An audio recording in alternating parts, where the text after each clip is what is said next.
Раден, коя Нелия за брат му, Явор и снаха му да над град, Вършици семейството му.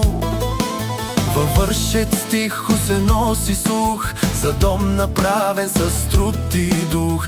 Явор върви, корав и прав, дана до него гръб му здрав. Не с думи, а с дела живеят, не се огъват, не се предават.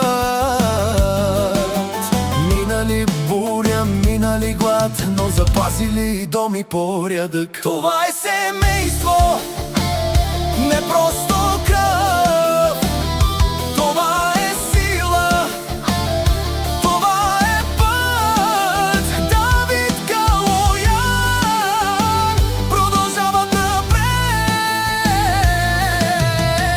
държат името както е ред. Давид поре своя път мъжки, до него Калинка учи дълбоки. Не е лесно, но вървят двама, с любов градят своята драма.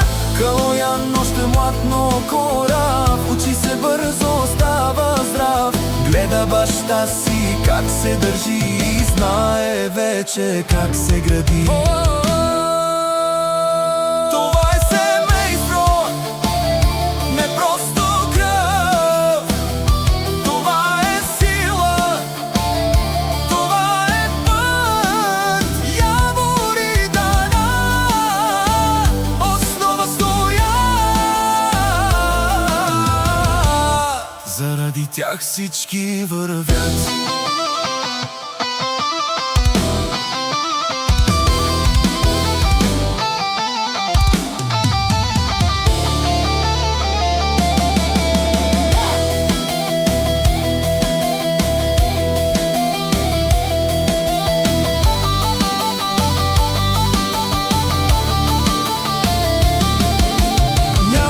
Злато по-ценно от тях, няма път по-силен от този страх, който са минали без да паднат и днес заедно пак остава. И докато има дом и светлина, ще има име, ще има съдба. Явор и Дана, това е стена, за тях стои цяла фамилия. С уважение.